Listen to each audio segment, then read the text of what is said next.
السلام علیکم ویورس، میں ہوں آپ کی ہوسٹ مہک اور آپ کے لیے لے کر آئی ہوں اپنے ناول کی ایپیسوڈ نمبر 12۔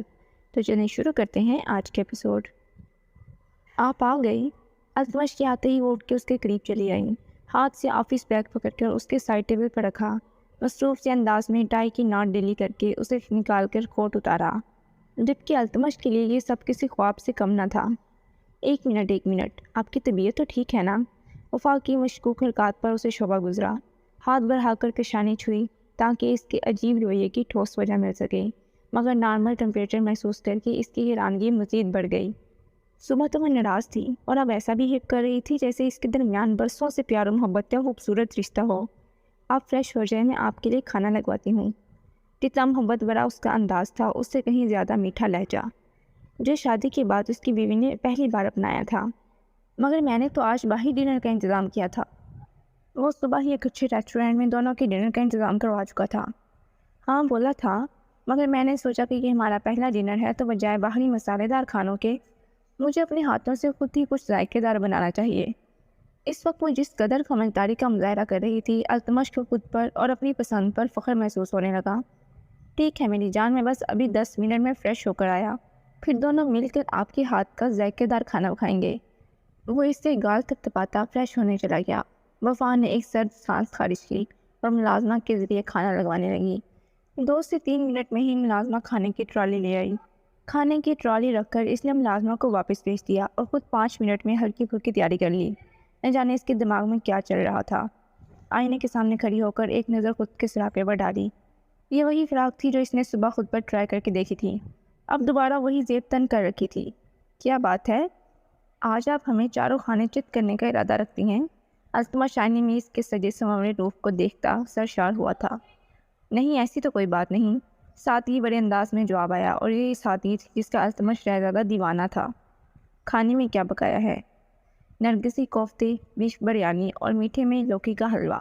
ملازمہ نے بتایا تھا کہ آپ کو یہ سب ڈشز شوق سے کھاتے ہیں، اس لیے میں نے بھی یہی سب بنا لیا۔ ارے واہ، سن کر ہی منہ میں پانی آ گیا۔ ہاتھوں کو رگڑتے ہوئے اشتیاق سے وہ چیئر پر آن بیٹھا۔ اشتعال انگیز خوشبو کھانے کے لذیذ ہونے کا پتہ دے رہی تھی۔ ویسے آپ نے پہلے کبھی کھانا پکایا ہے؟ یہ سب کوئی پہلی بار میں اتنا اچھا نہیں پکا سکتا۔ اسے تشویش لاحق ہوئی۔ میں اپنے گھر میں بھی کبھی کبھی کوکنگ کر لیتی تھی، اسی وجہ سے شاید کچھ پریکٹس ہے۔ نرم مسکراہٹ چہرے پر سجائے وہ اس کے ہر سوال کا جواب دے رہی تھی۔ پلیٹ میں کھانا نکالتے ہوئے التمش نے ایک گہری نظر سے اس کے سجے سنورے روپ کو دیکھا۔ دل کا ایک کونا اس کا یہ روپ دیکھ کر سرشار سا ہو گیا۔ آج اس کا یہ روپ دیکھ کر دل کے گوشوں میں نئی امید جاگی تھی کہ اب وہ بھی بہت جلد اسے محبت کرنے لگے گی۔ کھانا واقعی میں بہت لذیذ تھا، اس نے کھلے دل سے تعریف کی۔ اسے وفا نے اس بات میں سر ہلا کر وصول کیا۔ ویسے روشن ویلا میں کوئی بھی کام نہیں کرتا، مگر میری آج سے خواہش رہے گی کہ ہفتے میں ایک بار ہی صحیح، مگر آپ میرے لیے اپنے ہاتھوں سے کچھ بنایا کریں۔ التمش شہزادہ کی خواہش پر وہ حیران رہ گئی۔ منہ میں جاتا چمچ کچھ پل کے لیے تھم سا گیا۔ کیا واقعی اسے کھانا اس حد تک پسند آیا تھا، یا پھر وہ مبالغہ رائے کی حد کر رہا تھا؟ مگر وفا کو اس کی یہ خواہش اور تعریف بہت بڑی محسوس ہوئی۔ آج تک اس نے جتنا کھانا بھی بنایا تھا، اس کی ماں مریم نے کبھی تعریف نہ کی تھی۔ حالانکہ مریم بخوبی جانتی تھی کہ وفا سارا دن محنت کر کے کھانا پکاتی ہے، اسے وہ کبھی خاموشی سے کھا لیتی تھی اور کبھی تو دیکھنا بھی پسند نہیں کرتی تھی۔ کیا واقعی میں آپ کو کھانا بہت پسند آیا ہے؟ کانوں کے ساتھ ساتھ دل و دماغ کو جسے اس تعریف پر یقین سنایا ہو، اسی وجہ سے یقین دہانی کرنی چاہیے۔ آف کورس میری جان، مجھے حقیقت میں آپ کے ہاتھ کا کھانا بے حد پسند آیا۔ نیپکن سے ہاتھ پونچھتے ہوئے مسکرایا۔ جانتا تھا کہ اسے کسی بھی بات کا جلدی یقین نہیں آتا، اس لیے مسکرا کر دوبارہ تعریف کر ڈالی۔ ملازمہ کو بلا کر برتن سمیٹنے کا بول کر وہ اس کی طرف متوجہ ہوا، جو اب کسی کشمکش کا شکار کھڑی تھی۔ ملازمہ کے برتن لے جاتے ہی وہ اس کے قریب آیا۔ وفا کی مخرومی انگلیوں کو اپنی مضبوط انگلی میں پھنسا کر محبت بھری نظروں سے اس کے چہرے کی طرف دیکھنے لگا۔ دل کی جو بھی کشمکش ہوا کرے اسے اسی وقت شیئر کر لیا کرے، من میں سوالوں کا انبار جمع کرنے سے صرف دل کا بوجھ بڑھتا ہے۔ ایک بات پوچھوں؟ حیران پریشان سے مسلسل اسے ہی گھور رہی تھی۔ بالکل میری جان، ایک نہیں 100 سوال پوچھو۔ آپ کے سوالوں کے جوابات دینے کے لیے ہی تو آپ کو ساری زندگی کے لیے خود کی زندگی میں شامل کیا ہے۔ گہری مسکراہٹ اس کی طرف اچھال کر وہ موبائل میں رومانٹک میوزک پلے کر کے موبائل سائڈ ٹیبل پر رکھا اور خود اس کی کمر میں ہاتھ ڈال کر قدموں کو ہلکی ہلکی جنبش دینا شروع کر دی۔ مجھے ڈانس نہیں آتا، وہ پریشان ہوئی۔ کوئی بات نہیں مسز رائزادہ، آپ کے شوہر کو بھی اس ڈانس کی پریکٹس نہیں ہے، تو بس جیسا میں کر رہا ہوں ویسے ہی آپ بھی کریں، میری آنکھوں میں دیکھیں اور محبت کے جہاں میں کھو جائیں۔ کیوں؟ دو سوال آنے پر وہ مسکرایا۔ آپ کچھ پوچھنے والی تھی ہم سے؟ التمش کی یاد دہانی پر وہ بھی ایک دم ایسے شہر سے باہر نکلی جس میں نہ چاہ کر بھی وہ قید ہوتی جا رہی تھی۔ ہاں، میں پوچھ رہی تھی کہ آپ تو رائزادہ ہیں، اتنے بڑے بزنس مین جن کا بزنس پاکستان سے دوسرے ملکوں میں بھی پھیلتا جا رہا ہے۔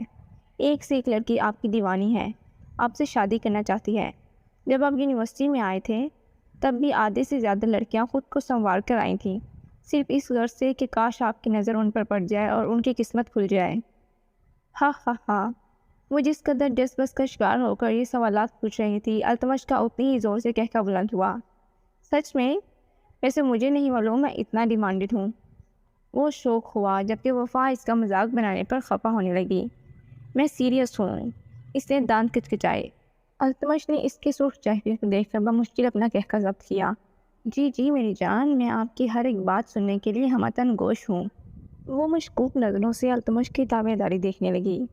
آپ نے مجھ سے شادی کیوں کی؟ وہ سیدھا مدعے کی بات پر آئی۔ ہیں؟ یہ کیسا سوال ہوا بھلا؟ وہ اس بے تک کے سوال پر حیران ہوا۔ اتنا حیران ہونے کی ضرورت نہیں ہے، آپ پر اتنی لڑکیاں فدا ہیں، آپ کا فیملی بیک گراؤنڈ کتنا اسٹرانگ ہے، فیملی اسٹیٹس میں بھی آپ لوگ ماں سے زیادہ ہیں، پھر مجھ سے شادی کی کیا وجہ بنی؟ اب التمش کی سمجھ میں اس کی الجھن صاف صاف آنے لگی تھی۔ تو سنیں، آج سے 5 سال قبل جب میں ہائر اسٹڈیز کے لیے ابروڈ جانے والا تھا، اس دن میری ماں آپ کے گھر آئی تھی۔ تب میں نے آپ کو دیکھا، الجھے بکھرے حلیے میں، سادہ سے کپڑے زیب تن کیے، چہرے پر اداسی سجائے، آپ پھولے پھولے منہ کے ساتھ شاید کسی سے ناراض تھیں۔ ویسے تو میں کسی صنفی نازک کو بلا وجہ تاننے کے سخت خلاف ہوں، مگر اس دن میں نے آپ کو ٹکٹکی باندھ کر دیکھنے کی گستاخی سرزد کر ڈالی۔ نہ جانے کیوں مجھے آپ کا اداس چہرہ بہت بایا۔